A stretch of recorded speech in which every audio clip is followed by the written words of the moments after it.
What's going on, guys? Welcome back to another video. And in today's video, we'll be going over functions in Python. Functions are a very essential component. I would say the essential elements that I've taught you so far are variables, if-else statements, loops, inbuilt data structures, and now we're into functions. You have to know functions, especially when we get into object-oriented programming. Functions are very important. So, without further ado, let's get right into it. What are functions? Functions are just reusable code that we can use to perform tasks. And what I mean by that is that you can put a block of code into a function that you can use over and over in your program again when it's convenient. So to do that, first we have to define a function, and we use the def keyword, or def, which is short for define. And so def, and then we're going to put the function name. So in this case, I defined a function called print stars. Its goal is to print stars. So the function name we have here, and then we have parentheses. And for right now, the parentheses is a blank set of parentheses, so nothing's in it. And then it's followed by a colon. Okay? And so within this block of code, within this function, we're going to put a block of code, and for right now it's just one line of code. It's just a print statement. It's going to print star 20 times. And so in order to run this code, we have to do something called a method call. And to do a method call, we just put the name of the function, so print stars, and then we put parentheses. Okay, so now it's going to run whatever is in this function. That's what a method call or a function call does. Okay, so right here, it prints 20 stars. That's exactly what we want. All right. So that's how we define a function. That's how we call a function. Now, to show you why this is so convenient, if I wanted to print 20 stars in various points in my program, I'll have to do this. Print it wherever I want, and let's block this method call. So this would print 20 stars 4 times, and right now it's not that bad because it's only one line of code, but imagine if we had 20 lines of code and we wanted to paste this 20 lines of code. We had to paste the 20 lines of code in every section of the program that we wanted to use it. That's not very efficient, that's not very readable, and that's not very maintainable. So when we program, we like to be readable and we like to be maintainable. And to do that, we like to reduce the amount of code that we repeat. So that's why functions are very useful, because they reduce the amount of repeated code. So that's why functions are important and very useful. We can also pass parameters to our function. So what do I mean by that? So right now, we're printing 20 stars every time. What if we wanted to print 15 stars or 12 stars? What if we wanted to dictate how many stars we wanted to print out? So of course we could just manually do it. We could print 15 stars, but actually let's call it. We could manually change that, but that's not exactly what we're looking for. We're looking for us to be able to print out a various amount of stars at various different points in our program.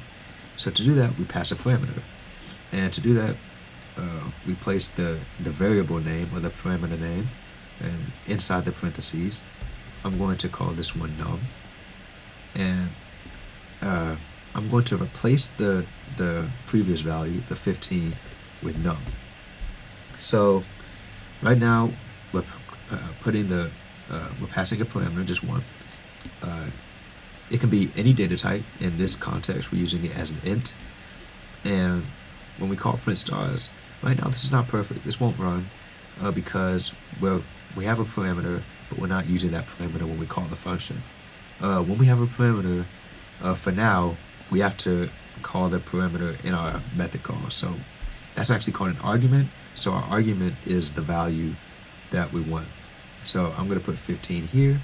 15 is my argument. And if we think about this, if I just put 15 here, it's going to print stars times 15. And that's exactly what it's going to do. It's printing 15 stars. And we can change the amount that we print. So let's do print stars 10. So now it's going to print 15 stars and then 10 stars in the next line. That's exactly what it does. So now we can control how many stars we print by passing a parameter and then passing an argument into the method call. Okay. We can also have multiple parameters. So right now I have num. Like I said, it could be any data type. Let's do float underscore num. Now, of course, float underscore num doesn't have to be a float, but we want it to be a float. So you want to name your parameters values that make sense.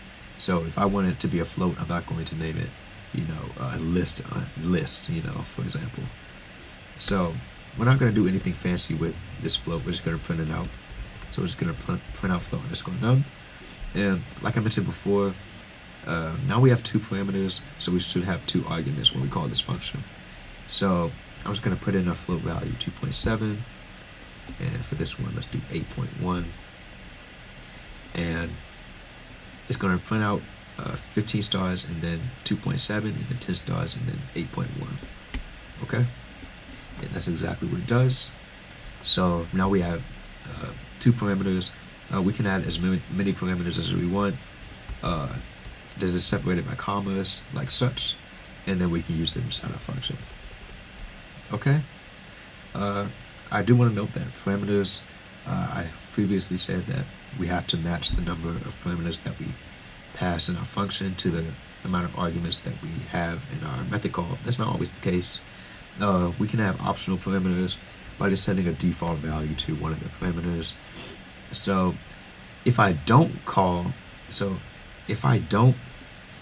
pass an argument when I call the function, it will print out 0, okay? If I do, it will print out the value that I specified in the method call. So to illustrate this, in the first method call, I'm printing 15 stars and I'm printing the number 2.7.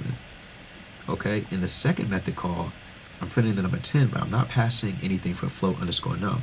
So it defaults to 0. Okay, and actually it says it here, int equals 0. So it defaults to 0. Let's run this. And so it prints out 2.7 and it prints out 0 for the second one.